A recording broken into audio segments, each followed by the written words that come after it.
এখন দেখতে পারতেছি বাড়ির কিছু সদস্য কতদিন থেকে গোশত খায় না, ওরা তাড়াতাড়ি নির্বাচন নামক জবাই দিয়ে গোশত কলিজা খাওয়ার ধান্দা করছে, ঠিক কিনা? হতে দেওয়া হবে, হতে দেওয়া হবে। আটাম মাটাম যাই বলো, বাটাম ফাটায়া ছেড়ে দেব, ঠিক কিনা?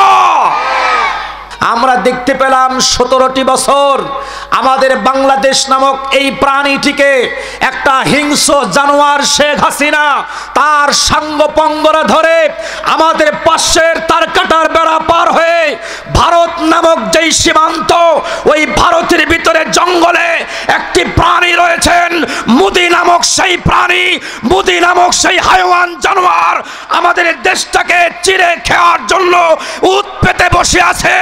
আর এই হিংস্র জানোয়ার শেখ হাসিনা সেটা ধরে নিয়ে ওই হাইওয়ান জানোয়ারের কাছে দিতে চায়, ঠিক কিনা?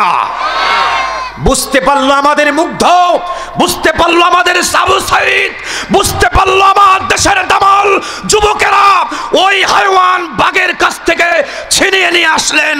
আর এখন দেখতে পারতেছি বাড়ির কিছু সদস্য কতদিন থেকে গোশত খায় না, ওরা তাড়াতাড়ি নির্বাচন নামক জবাই দিয়ে গোশত কলিজা খাওয়ার ধান্দা করছে, ঠিক কিনা? হতে দেওয়া হবে, হতে দেওয়া হবে। আটাম মাটাম যাই বলো, বাটাম ফাটায়া ছেড়ে দেব, ঠিক কিনা? তুমি রব বললা, অথচ সেই রবের বিধান তুমি মানলা না। বাবা বলে স্বীকার করলা, কিন্তু বাবার হক আদায় করলে না। তোর মতন কুপুত্র সন্তান আমার দরকার নাই, ঠিক কিনা?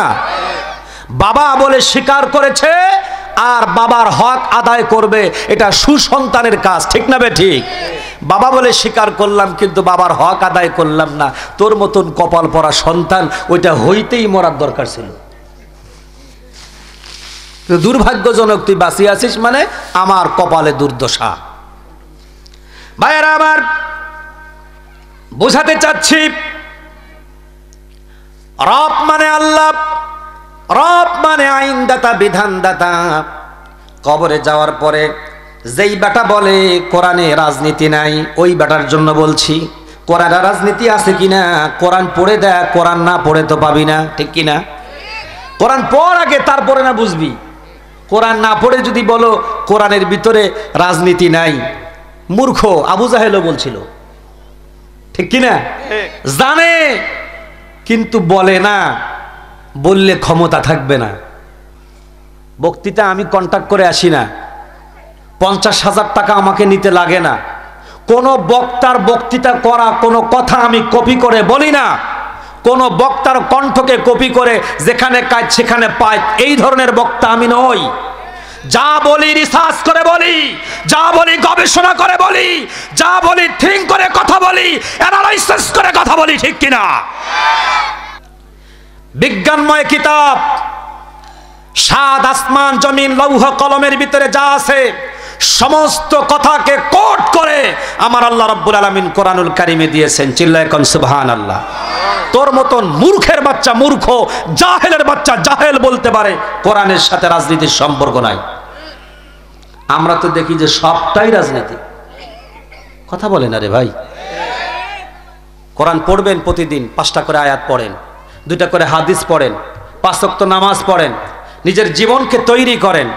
কোরআন পড়ে না, একটা আয়াত পড়ে না, 2টা হাদিস পড়ে না, সাহিত্যের 2টা কিতাব বই পড়ে না, ইসলাম সম্পর্কে কোনো ইতিহাস পড়ে না, আর ইসলামের বিরোধিতা করে সামসিকার বাচ্চা। সৎসঙ্গ যেমন আতরেরই দোকান, যদিও বা না কিনে তবু পাবেই তার ঘেরান, ঠিক কিনা? অসৎ সঙ্গ যেমন কামারের পিটা, যদিও কাপড় সারিয়া বসে তবু লাগিবে তার ছিটা। আঘাতের পর চলেছে আঘাত, আঘাতের পর চলেছে আঘাত, বিশ্বভুবন জুড়ে অসহায় আস মুসলিম জাতি পথে পথে ঘুরে মরে, ঠিক কিনা? চেয়ে দেখো এই বিশ্বপানে, চেয়ে দেখো এই বিশ্বপানে মার খেতেছে মুসলমান। চেচনিয়ার বসনিয়ায় দেখো মিয়ানমার আর প্যালেস্টাইন কামানের মুখে বুক পেতে দিয়ে, কামানের মুখে বুক পেতে দিয়ে করেছে তাহারা জীবন দান। মৃত্যুকে তারা পরোয়া করেনি, অনায়াসে জীবন করেছে দান। হাতে শামশের লাও গো জাতি, হাতে শামশের লাও গো জাতি, বুকে নাও আজ ইমানি বল। মুখেতে কালিমার জয়ের ধ্বনি, আল্লাহকে সরে আস মুসলিম দল। লিল্লাহি তাকবীর, লিল্লাহি তাকবীর, লিল্লাহি তাকবীর। আমার ভাইরা, আল্লাহ রাব্বুল আলামিন কোরআনুল কারীম অবতীর্ণ করেছেন। এই কোরআনুল কারীম আজ থেকে ১৫০০ বছর আগে মক্কাতুল মুকাররমা, মদিনাতুল মুনাওয়ারা দুইটি জায়গায় অবতীর্ণ হয়েছেন। যেই সূরাগুলো মক্কা অবতীর্ণ হয়েছেন ওই সূরাগুলোকে মাক্কি বলা হয়, আর যেই সূরাগুলো মদিনায় অবতীর্ণ হয়েছেন ওই সূরাগুলোকে মাদানী বলা হয়। আমার বন্ধুরে, মক্কা এবং মদিনায় যে সূরাগুলো নাজিল হয়েছেন ওই সূরাগুলো সম্মিলিত সূরা ১১৪টি সূরা, ৬৬৬৬টি আয়াত আল্লাহ রব্বুল আলামিন দিলেন এই উম্মতি মুহাম্মদীদেরকে পৃথিবীর জমিন থেকে যেন মানুষেরা আবার আল্লাহর জান্নাতে যেতে পারে। জোরে কান সুবহানাল্লাহ। ভাইরা আমার, কোরআন তো শুনবে তারা, কোরআন তো মানবে তারা যারা এই দুনিয়ায় থেকে জান্নাতে যেতে চায়, আর কোরআন শুনবে না, কোরআন মানবে না তারা যারা এই দুনিয়াতে রাজত্ব করবে, আখিরাতে যারা জাহান্নামে যেতে চায়। জোরে বলেন ঠিক কিনা? কোরআনুল কারীম বিশ্বনবী মানবতার মুক্তির দিশারি রাহমাতুল লিল আলামিন মক্কাতুল মুকাররমায় যখন কোরআনুল কারীম তিলাওয়াত করতেন, এত সুন্দর চমৎকার তিলাওয়াত, আবু জাহেল, উতবা, সাইবা, মুগীরা ওরা গিয়া গিয়া চুপে চুপে কোরআন শুনতেন। যখন মানুষেরা কোরআন শুনে বিবেকে নাড়া দেয়, বিবেকে নাড়া দেয়, কোরআনের কথাগুলো শুনে আল্লাহকে চিনতে পারে, রসুলকে চিনতে পারে, আখিরাত চিনতে পারে, দুনিয়া চিনতে পারে, জান্নাত চিনতে পারে, জাহান্নাম চিনতে পারে। লোকেরা চোখের পানি ফেলে ফেলে কেঁদে কেঁদে বিশ্ব নবীজির কাছে গিয়া হাতে হাত দিয়া কালিমা পড়ে মুসলমান যখন শুরু হয়ে গেল, আবু জাহেল, উতবা, সাইবা দেখলেন এভাবেই যদি মুসলমান প্রতিদিন দিন হতে পারে তাহলে একটা সময় আমাদের ক্ষমতা থাকবে না, আমাদের রাজত্ব থাকবে না, আমাদের নেতৃত্ব থাকবে না। এই জন্য আবু জাহেল আইন তৈরি করে দিলেন। আবু জাহেল বললেন মক্কার লোকদেরকে, শোনো, লা تسمعوا لهذا القرآن والغوا فيه لعلكم تغلبون لا تسمعوا তোমরা শোনো না, শ্রবণ করবে না, এখনো করবে না, ভবিষ্যতে করবে না। ওই সময়ে যারা কোরআন শুনতে নিষেধ করেছিল ওরা ছিল রসুলের যুগের কাফের। আর এই শব্দটি এটি হলো মুজারে সিগা। তোমরা শোনো না, এখনো শুনবে না, ভবিষ্যতেও শুনবে না। 1500 বছর পর, 1500 বছর পর এই বাংলার জমিনে আমরা দেখেছি 17টি বছর এই বাংলাদেশে আমাদের শান্তিপূর্ণ কোরআনের কথা বলতে দেয় নাই, শুনতে দেয় নাই যারা, ওরা হলো 1500 বছর পরের আবু জাহেল, উতবা, সাইবা। ঠিক কিনা আমার ভাইয়েরা? এই জন্য আমাদের চিনতে বাকি থাকবে না কারা উতবা, সাইবা, আবু জাহেল উত্তরসূরি আর কারা নবী মুহাম্মদুর রাসূলুল্লাহ সাল্লাল্লাহু আলাইহি ওয়াসাল্লামের উত্তরসূরি।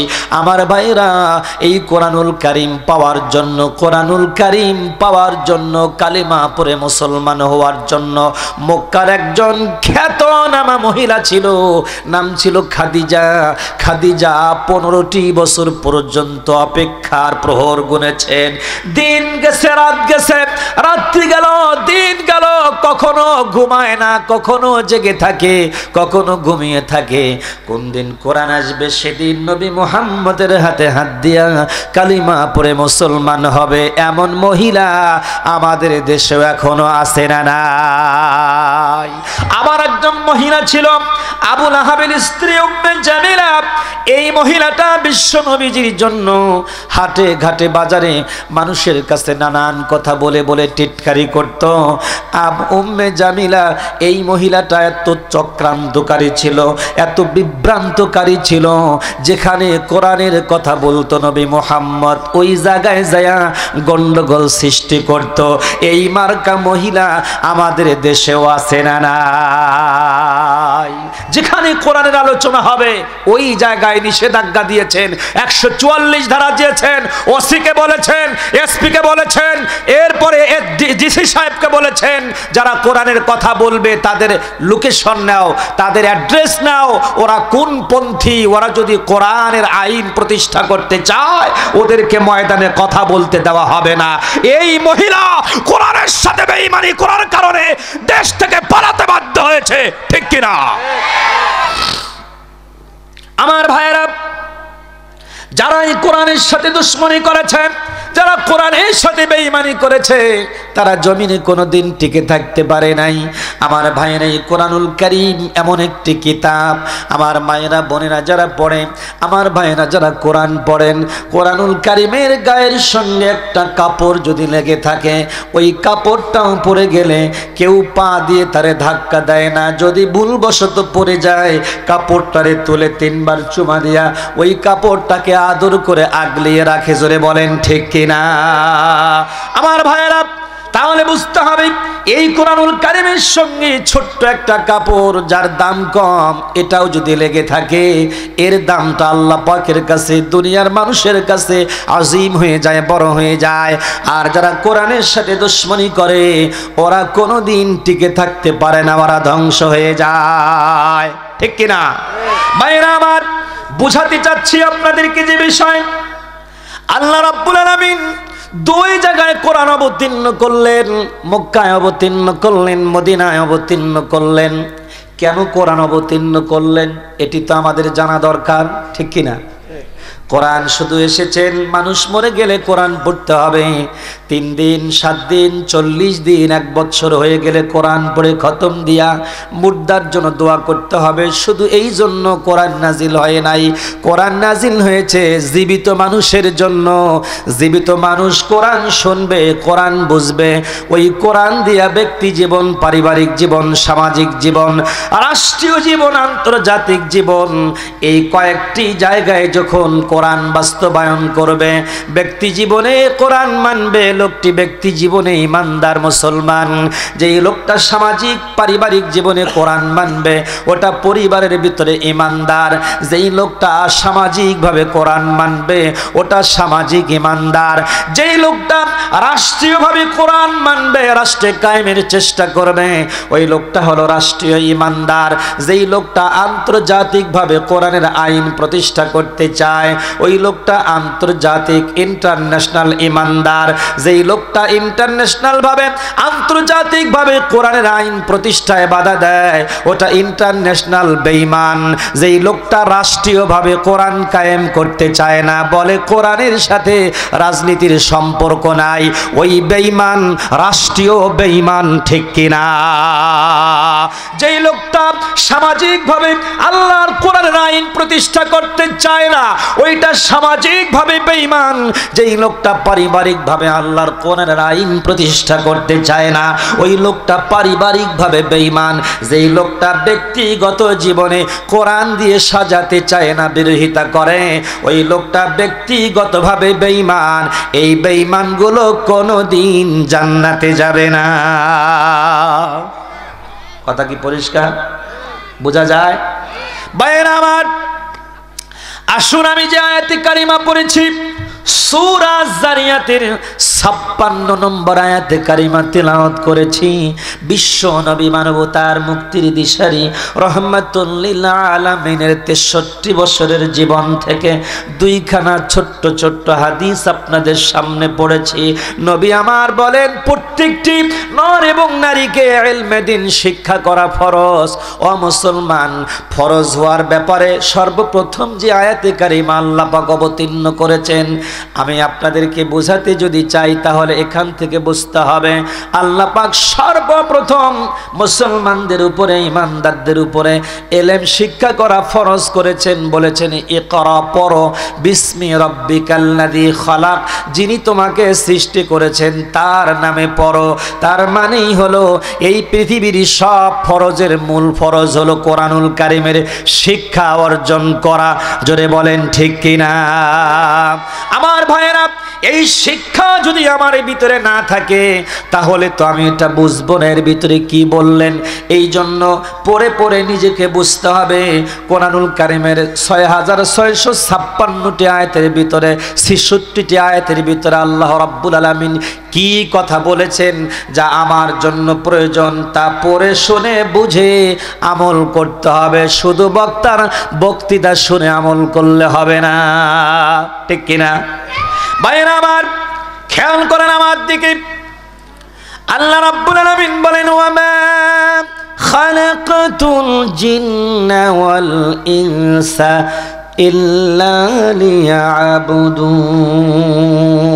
আমি আল্লাহ পাক জিন এবং ইনসানকে তৈরি করেছি শুধুমাত্র, কেবলমাত্র, একমাত্র আমার ইবাদত করার জন্য।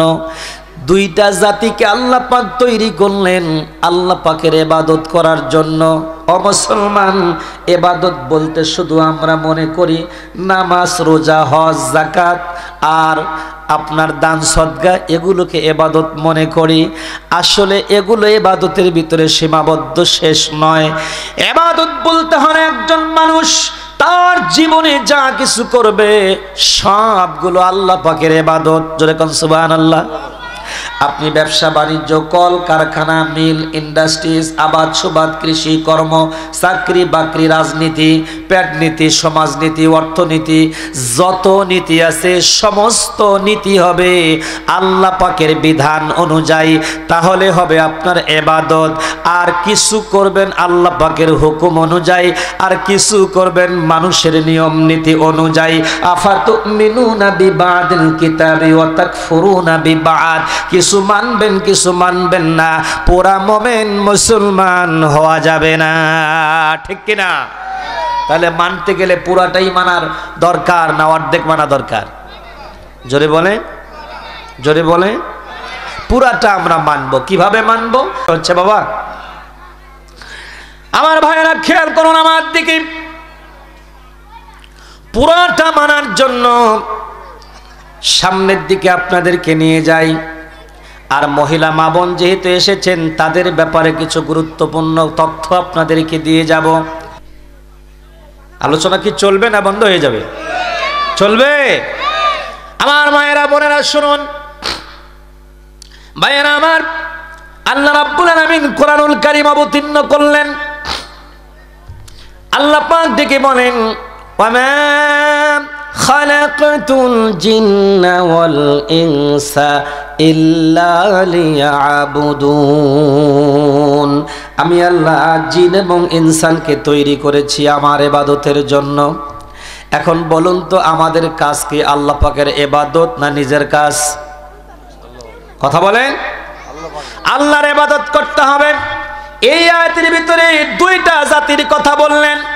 একটা জাতি হলো জিন জাতি, আর একটা হলো মানব জাতি। জিন জাতি সম্পর্কে পড়াশোনা শুরু করে দিলাম, গবেষণা শুরু করলাম। আমি আজিজুল ইসলাম গিয়া গবেষণা করতে করতে পেয়ে গেলাম জিনদের ভিতরে 60 জন বাদশা ছিলেন। এক একজন বাদশাহ 34,000 বছর করে এই পৃথিবীতে রাজত্ব করেছেন, কিন্তু টিকে থাকতে পারেন নাই। কেন পারেন নাই এই বিষয়টা একটু শোনায়ে দেই। প্রথম যিনি বাদশা ছিলেন তার নাম ছিলেন জমা। জমা নামে বাদশা 34,000 বছর পৃথিবীতে রাজত্ব করলেন।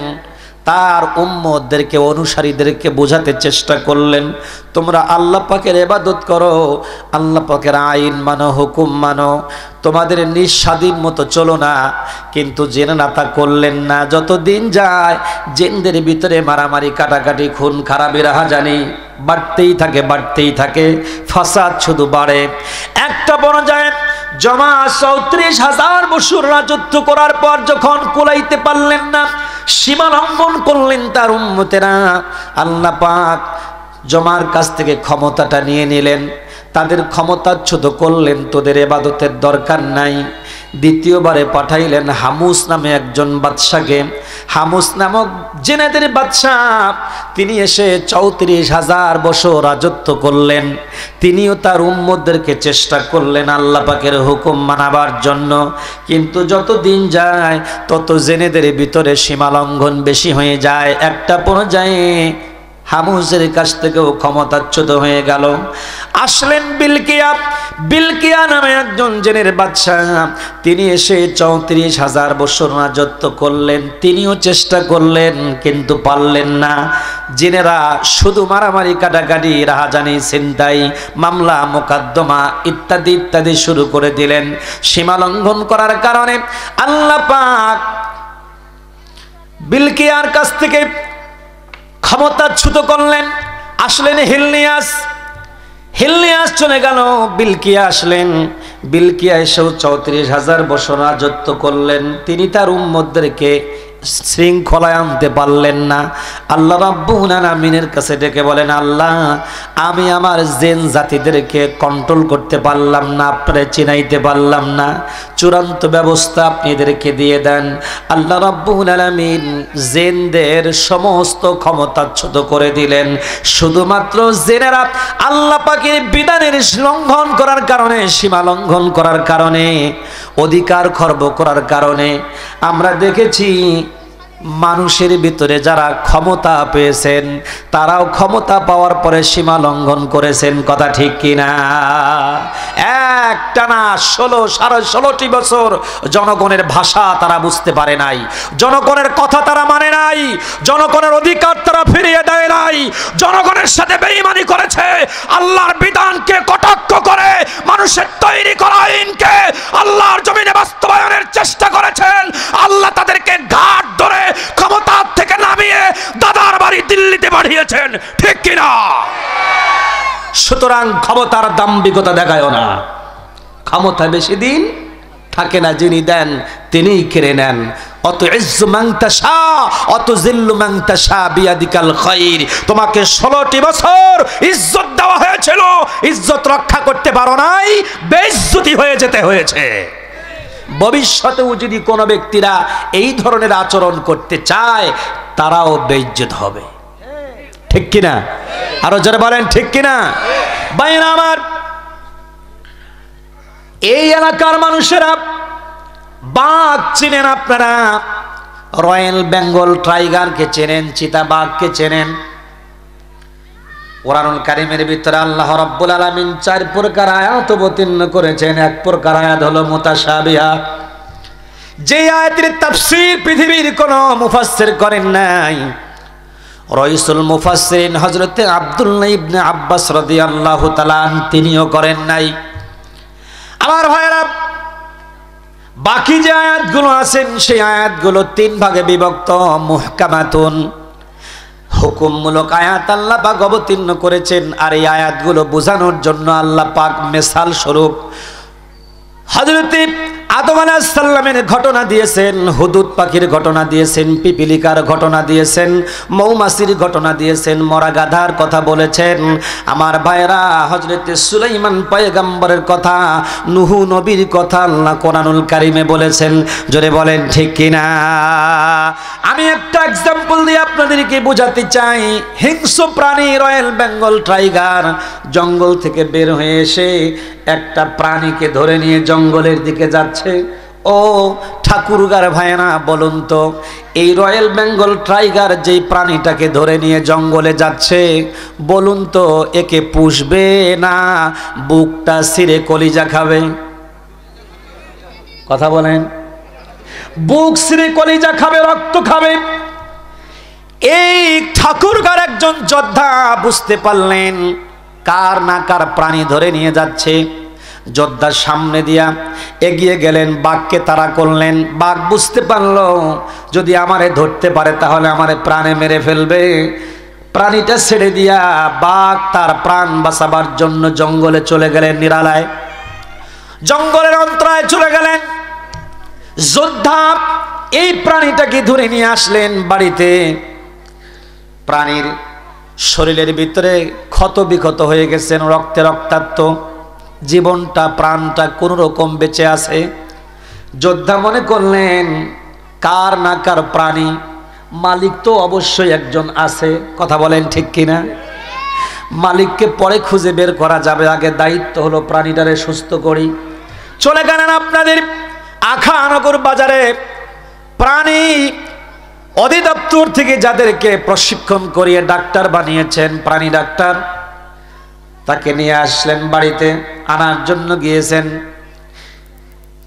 প্রাণীটাকে দেখে চিকিৎসা দেবেন, সুস্থ হবেন। এরপরে যার প্রাণী তাকে খুঁজে বের করে মালিকের কাছে ফিরিয়ে দেবেন। এটা হলো একজন মানুষের দায়িত্ব, কর্তব্য, ঠিক কি ঠিক না? এইদিকে উনি ডাক্তারের কাছে গেছেন। বাড়ির বিবিটা, বাড়ির ছেলেটা, মেয়েটা, আত্মীয় স্বজন যারা আছে ওরা চিন্তা করলো কার না কার প্রাণী, বাঁচবে কি বাঁচবে না। অথচ ওই যে কোরবানির সময় গোশত খাইছি, কলিজা খাইছি, আর খাইলাম না। প্রায় 6 মাস চলে গেল, একটু ভুনা কলিজা, ভুনা গোশত খাওয়া দরকার। ছুরি নিয়ে আসো, ছুরিটা ধার দিচ্ছে, খালি ধার দিচ্ছে, এই প্রাণীটাকে জবাই করবে। ঠিক ইন্তিমের সময়ে ওই যোদ্ধা বাড়িতে চলে আসছেন ডাক্তার নিয়ে। এসে দেখতেছে এরা প্রাণীটাকে ধরছেন আর একজন জবাই করবে। থামো থামো, কি ব্যাপার? বলছে কার না কার এটা, বাঁচবে কি বাঁচবে না, জবাই করি তাড়াতাড়ি।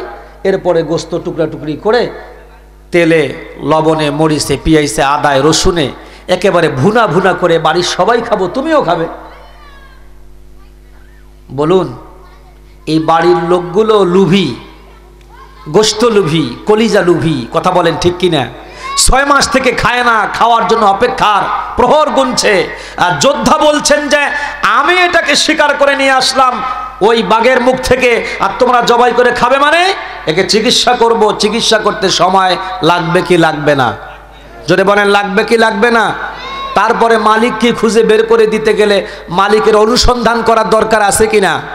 আমরা দেখতে পেলাম 17টি বছর আমাদের বাংলাদেশ নামক এই প্রাণীটিকে একটা হিংস্র জানোয়ার শেখ হাসিনা তার সাঙ্গপঙ্গরা ধরে আমাদের পাশের তার কাটার বেড়া পার হয়ে ভারত নামক যেই সীমান্ত, ওই ভারতের ভিতরে জঙ্গলে একটি প্রাণী রয়েছেন, মুদি নামক সেই প্রাণী, মুদি নামক সেই হাইওয়ান জানোয়ার আমাদের দেশটাকে চিরে খাওয়ার জন্য উৎ পেতে বসে আছে। আর এই হিংস্র জানোয়ার শেখ হাসিনা সেটা ধরে নিয়ে ওই হাইওয়ান জানোয়ারের কাছে দিতে চায়, ঠিক কিনা? বুঝতে পারলো আমাদের মুগ্ধ, বুঝতে পারলো আমাদের সাবু সাইদ, বুঝতে পারলো আমার দেশের দামাল যুবকেরা ওই হাইওয়ান বাঘের কাছ থেকে ছিনিয়ে নিয়ে আসলেন। আর এখন দেখতে পারতেছি বাড়ির কিছু সদস্য কতদিন থেকে গোশত খায় না, ওরা তাড়াতাড়ি নির্বাচন নামক জবাই দিয়ে গোশত কলিজা খাওয়ার ধান্দা করছে, ঠিক কিনা? হতে দেওয়া হবে, হতে দেওয়া হবে। আটাম মাটাম যাই বলো, বাটাম ফাটায়া ছেড়ে দেব, ঠিক কিনা? আমার ভাইয়েরা, সংক্ষেপ করে কথা বলবো, সময় যেহেতু আমার হাতে খুব বেশি নয়। খেয়াল করুন আমার দিকে। আল্লাহ রাব্বুল আলামিন বলেছেন, ওয়ামা খালাকতুল জিন্না ওয়াল ইনসা ইল্লা লিয়াবুদুন। আমি জিন এবং ইনসানকে তৈরি করেছি আমার ইবাদত করার জন্য। জিনদের পালাটা চলে গেল, এবার ইনসান ব্যাপারে আসেন। আমরা মনে করেছি আমরা বুঝি এমনি এমনি হয়ে গেছি, কোরআন হাদিস থেকে আমাদের কোনো জ্ঞান নাই। এই জন্য বলি কোরআনের ভিতরে রাজনীতি নাই, কোরআনের ভিতরে রাষ্ট্রনীতি নাই, কোরআনের ভিতরে শুধু আছে জানাজা নীতি, কোরআনের ভিতরে শুধু আছে মানুষ মরলে মাটি দেওয়ার নীতি, কোরআনের ভিতরে শুধু আছে বিয়ে পড়ানোর নীতি, কোরআনের ভিতরে শুধু আছে জমি ভাগ করার নীতি। শুধু তাই না, এই কোরআনের ভিতরে চোরের বিচার আছে, ডাকাতের বিচার আছে, ছিনতাইকারীর বিচার আছে। এই কোরআনুল কারিমের ভিতরে জেনাকারিনীদের বিচার আছে না নাই? তাহলে বুঝতে হবে আমাদের দেশে সরকার প্রধান যারা, তারা পার্লামেন্টের সদস্য হওয়ার পরে আইন তৈরি করেন, আইন প্রণয়ন করেন জনগণের স্বার্থে। আমাদের এই ঠাকুরগাঁর ভাইয়েরা শোনেন, ঠাকুরগাঁ কোর্টে যাদের মামলা হয়েছে তারা কোর্টে গিয়েছেন, ওই কোর্টে কোরআনুল কারিম আছে, কাপড়ে বাঁধা লাল কাপড়ে বিচারক মণ্ডলী যারা তারা বিচার করেন, অথচ কোরআনুল কারিম কোর্টে আছে, এই কোরআন দিয়ে তারা বিচার করে না। এর দ্বারা বোঝায় তোমাদের কোরআন আমরা মানি না, ঠিক কিনা? এই যে কোরআন আদালতে রেখে কোরআন দিয়ে বিচার করছে না, এরা হলো তাগুত, এরা হলো তাগুত, খোদাদ্রোহী। এই খোদাদ্রোহীদের হাত থেকে ক্ষমতাকে ছিনিয়ে নিয়ে যেই আদালতে কোরআন আছে ওই কোরআন দ্বারাই বিচার করতে হবে, ঠিক কিনা? এর নাম হচ্ছে মোমেন, এর নাম হচ্ছে মুসলমান। যারা কোরআন প্রতিষ্ঠার আন্দোলনে সংগ্রাম করবে না, কোরআন প্রতিষ্ঠার আন্দোলনে দল করবে না, কোরআন প্রতিষ্ঠার আন্দোলনে যারা ভূমিকা রাখবে না, এরা কোনোদিন পাক্কা মুসলমান হতে পারে না। আপনি কবরে যান, কবরে যাওয়ার পরে যেই দলের হন না কেন, কবরে যাওয়ার পরে আপনাকে প্রশ্ন করবে মান রব্বুকা, তোমার রব কে? কথা বলেন, আস্তে বলেন, আর একটু আস্তে বলেন। আস্তে বলতে বললেই জোরে বলে, আর জোরে বলতে বললেই আস্তে বলে। কি মুসিবত আমাদের জন্য! কথা কি বোঝা যায়? মান রব্বুকা, তোমার রব কে? আরো জোরে বলেন, কে? রব কাকে বলে? রব হচ্ছেন লালনকারী, পালনকারী, রিজিক দাতা, হায়াত দাতা, মউত দাতা, আইন দাতা, বিধান দাতা, বিচার করনেওয়ালা, ঠিক কিনা? তুমি রব বললা, অথচ সেই রবের বিধান তুমি মানলা না।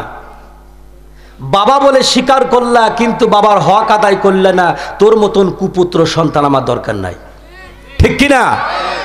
বাবা বলে স্বীকার করেছে আর বাবার হক আদায় করবে, এটা সুসন্তানের কাজ, ঠিক না বে ঠিক? বাবা বলে স্বীকার করলাম কিন্তু বাবার হক আদায় করলাম না, তোর মতন কপাল পরা সন্তান ওইটা হইতেই মরার দরকার ছিল। দুর্ভাগ্যজনক, তুই বাঁচিয়ে আছিস মানে আমার কপালে দুর্দশা। ভাইয়েরা আমার, বোঝাতে চাচ্ছি রব মানে আল্লাহ, রব মানে আইনদাতা, বিধানদাতা। কবরে যাওয়ার পরে যেই বেটা বলে কোরআনে রাজনীতি নাই, ওই বেটার জন্য বলছি কোরআনে রাজনীতি আছে কিনা কোরআন পড়ে দেয়, কোরআন না পড়ে তো পাবি না, ঠিক কিনা? কোরআন পড় আগে, তারপরে না বুঝবি। কোরআন না পড়ে যদি বলো কোরআনের ভিতরে রাজনীতি নাই, মূর্খ আবু জাহেলও বলছিল, ঠিক কিনা? জানে কিন্তু বলে না, বললে ক্ষমতা থাকবে না। কবরে গেলাম, জিজ্ঞেস করবে মান রব্বুকা, তোমার রবকে? কার বিধান মেনে চলেছ? পূর্ব গগনে সূর্য উঠে পশ্চিমে ডুবে, কার হুকুম? আরো জোরে। পশ্চিম দিকে চন্দ্র উঠে পূর্ব দিকে ডুবে, কার হুকুম? চৈত্র মাসে গরম আসে, আকাশের বাতাসে গাছের পাতাগুলো দুলে দুলে পড়ে যায়, আবার নতুন পাতা গজিয়ে দেয়, তিনি কে? জমিনে আলু লাগালাম, একটা পচে গেল, সেই আলুর খবর নাই, অথচ একটা অঙ্কুর দিয়া গাছ দিয়া ওই গাছের ভিতরে 10টা আলু দিল, তোর কোন দাদায়? তিনি আছে না নাই? সে কে? ওই আল্লাহ পাকের বিধান অনুযায়ী জমিন চলে, আকাশ চলে, বাতাস চলে, গ্রহ উপগ্রহ, নক্ষত্র, গ্যালাক্সি, উল্কা, ধূমকেতু, ইল্লিন, সিজ্জিন, সব কিছু যার হুকুমে চলে। তুমি মানুষ, 3.5 হাত বডি, তুমি কেন চলো না? কি মনে করেছো আল্লাহ রাব্বুল আলামিন বলেন, ইয়া আইয়ুহান নাস ইন কুনতুম ফি রাইবিম মিনাল বা'থি ফাইন্না খালাকনাকুম মিন তুরাব মিন নুতফাতিন সুম্মা মিন আলাকাতিন সুম্মা মিন মুদগাতিন সুম্মা মিন মুদগাতিন মুখাল্লাফাতিন ওয়া গায়রা মুখাল্লাফাতিন লিইউবাইয়িনা লাকুম ওয়া নুকিরু ফিল আরহাম।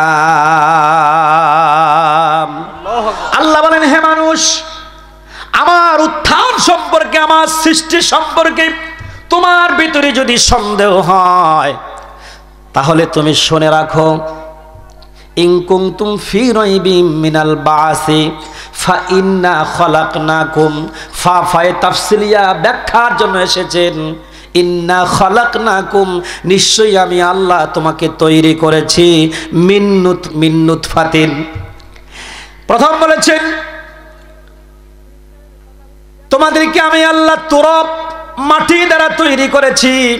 এরপরে নুতফা, নাপাক বীর্য থেকে তোমাকে তৈরি করেছি। রিপেয়ারিং করার জন্য আমি আল্লাহ 40 দিন সময় লাগালাম।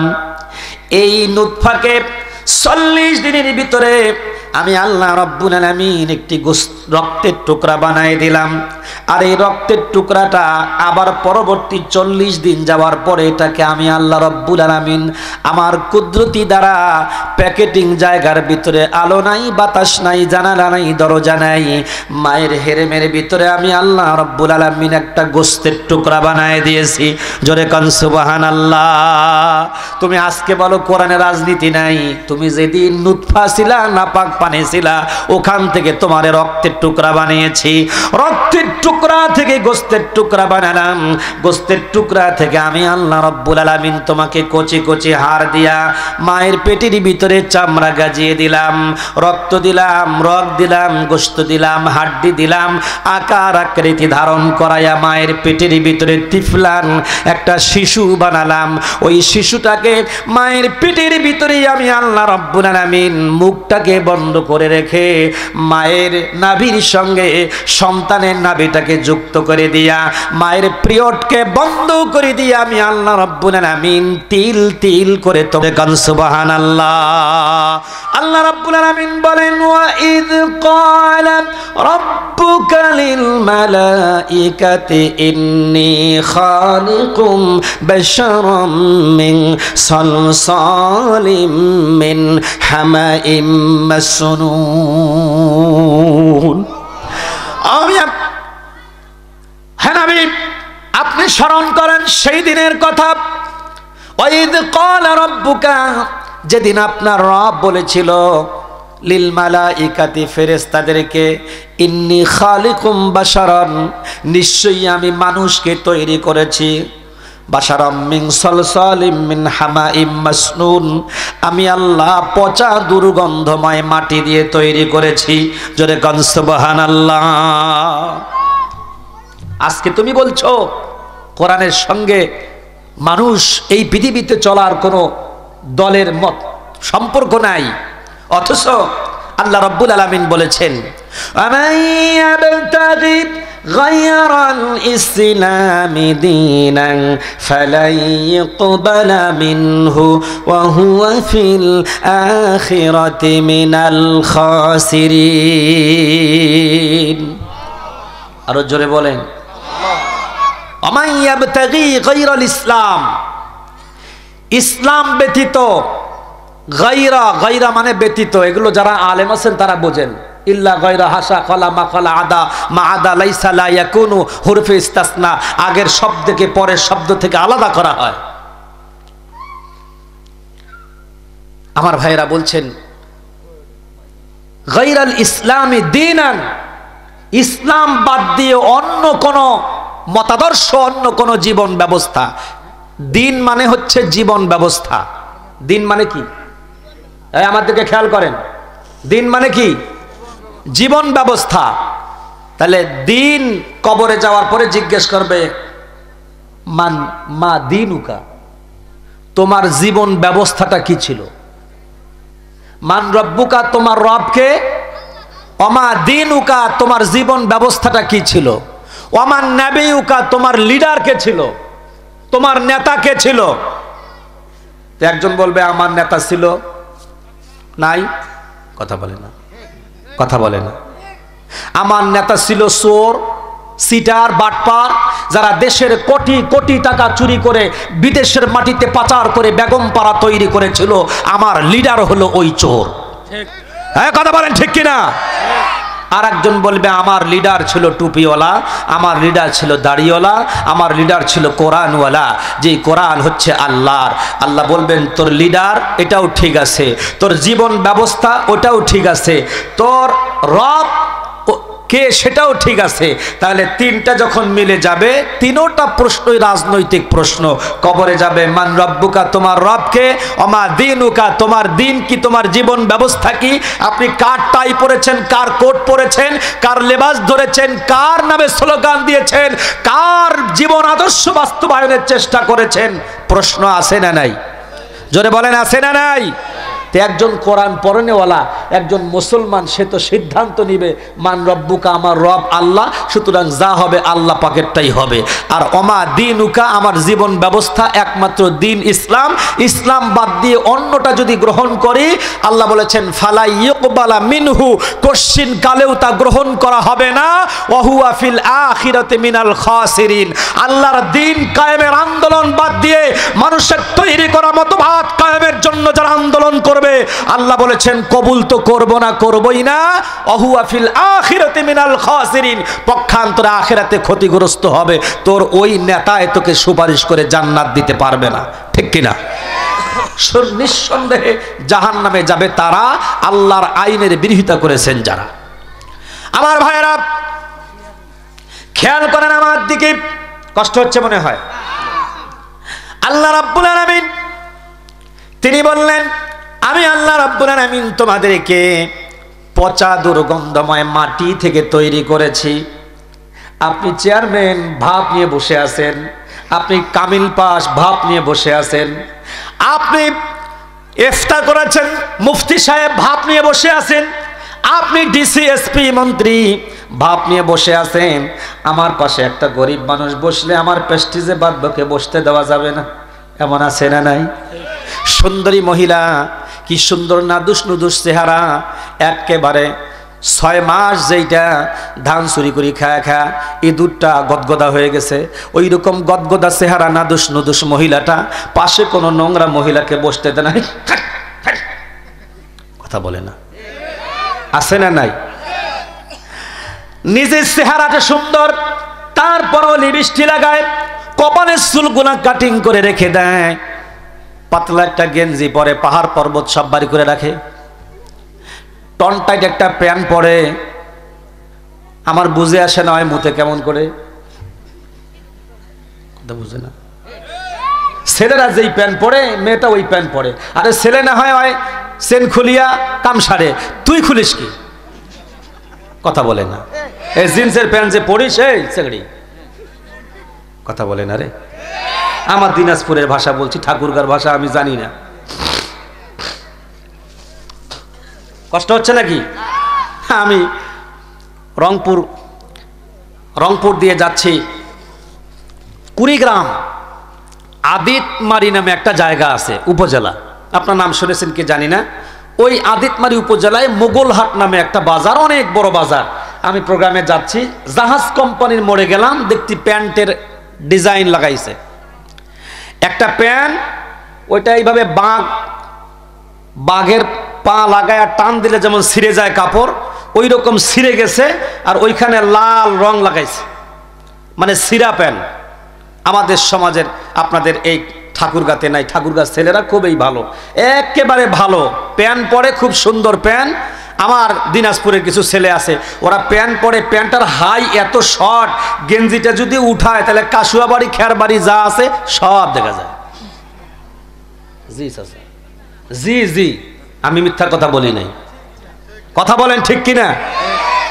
এ যদি জানোয়ার হয় তাহলে সম্ভব, কারণ জানোয়ার প্যান্ট পরে না, ফুল প্যান্ট পরে না, হাফ প্যান্ট পরে না, শাড়ি লুঙ্গি পরে না, যেমন ইচ্ছে তেমন বেড়ায়। তুই পড়লি রে ভাই, পর ভালো কথা, তাহলে পুরাটাই পর, না পড়িয়া অর্ধেক খেরবাড়ি দেখা যায়, অর্ধেক ফির ঢাকি রাখে। কথা কয় না, কথা কয় না। এই ছেলেটার সাথে যদি আপনার বেটি ভাতিজির বিয়ে হয় তাহলে কপাল খারাপ আছে না নাই? জোরে বলেন আছে না নাই? এইটুক তো অর্ধেক পড়ছে অর্ধেক পরে নাই, আর যদি তার বউয়ের সাথে গন্ডগোল করিয়া মেজাজ খারাপ হয় বাকিটা খুলে ফেলাবে, ঠিক কিনা? অতএব কারণে এই সকল বখাটা ছেলের হাতে মেয়েদেরকে বিয়ে দেওয়াটাও ওই মেয়ের জন্য ভবিষ্যৎ খারাপ। বোন রে খবরদার, হ্যালো কার সাথে যে চলে গেল, 6 মাস পরে পেটকা মাছের মতন একটা পেটত নিয়ে বাড়ি আসলো। কথা বলে না, কথা বলে না। এই হলো আমাদের সমাজের মেয়েদের অবস্থা, তাদের আচার আচরণ। বাড়ি আসার পরে এখন বাবার মাও কয় বেটি তো হয়, কি আর করা যায়, না বাড়ির তুলি নাও। আরে যেটা পেটের ভিতরে হইলো এটা কি বৈধ না অবৈধ? জোরে বলেন, জোরে বলেন। হযরত আব্দুল কাদের জিলানী রাহমাতুল্লাহি আলাইহি মায়ের পেটের ভিতরে 18 পারা কোরআনুল কারীম মুখস্থ করে পৃথিবীতে এসেছেন। মা ছিল তাহাজ্জুদ গুজারি, মা ছিল পর্দাওয়ালি, মা ছিল ইসলাম মাননেওয়ালা, মা ছিল তাহাজ্জুদ গুজারি, মা ছিল ফজরের নামাজি, মা ছিল চাস্তের নামাজি, মা ছিল ইশরাকের নামাজি, মা ছিল জোহরের নামাজি, মা ছিল আসরের নামাজি, মা ছিল মাগরিবের নামাজি, মা ছিল ওবিনের নামাজি, মা ছিল ইশার নামাজি, মা ছিল কোরআন পড়নেওয়ালা। ওই মায়ের পেটের ভিতরে আল্লাহ রব্বুল আলামিন বিশ্ববিখ্যাত আল্লাহর ওলির জন্ম দিয়েছেন। ওই ওলির নাম হলো মহিউদ্দিন আব্দুল কাদের জিলানী রহমাতুল্লাহি আলাইহি। চিৎকার মেরে বলেন ঠিক কিনা? আর আমাদের সমাজের মায়েরা ঠোঁট পালিশ, নখ পালিশ, পেট পালিশ, অর্ধেক পরা অর্ধেক নাই, হাই হিল জুতা পরে কিলকিল করে ঘুরে বেড়ায়। ওই মায়েটার পেটের ভিতরে যে সন্তান হয় ওইটা আমাদের দেশের আব্দুল কাদের না, আমাদের দেশের ওবাইদুল কাদের কুলাঙ্গার। কথা বলেন ঠিক কিনা? তোর পেটের ভিতরে আল্লাহর ওলি আব্দুল কাদের জিলানী হবে? সম্ভব হতে পারে না। তোর পেটের ভিতরে ওবাইদুল কাদের হবে, হাজার হাজার হবে। কথা বলেন ঠিক না বে ঠিক? ওই ওবাইদুল কাদেরের দলের লোক আছে না নাই? হ্যাঁ, ওবাইদুল কাদের চলে গেছে, ওদের মুখগুলা বান্দরের মতন হয়ে গেছে, ঠিক কিনা? দেখবেন চার স্টলে এতদিন আমরা যখন কথা বলছি আশেপাশে দেখছি বান্দর 2-3টা আছে না নাই? কথা কয় না? কুকুরের বাচ্চা 2-4টা আছে না নাই? দেখতাম। এখন হোটেলে বাজারে যদি কথা বলি তাহলে ওই সেলা চামুন্ডাগুলা কথা কয় না, কথা কয় না, লেজটা পাছার ভিতরে ঢুকাই দিয়ে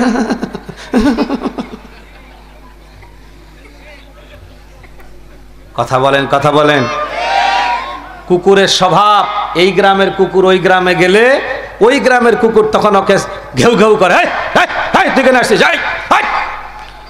তখন এই গ্রামের কুকুরটা লেজটা পাছার মধ্যে দিয়া আস্তে করে হা করিয়া পিছনটা বসায় দেয় আর মাথার নিচে করিয়া আর আসিম না, আর আসিম না, আর আসিম না।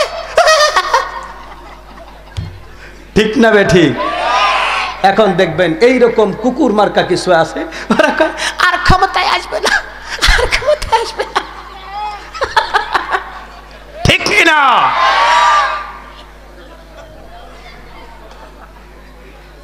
কষ্ট হচ্ছে? রাগ করতেছে? করলে কিছু করার নাই।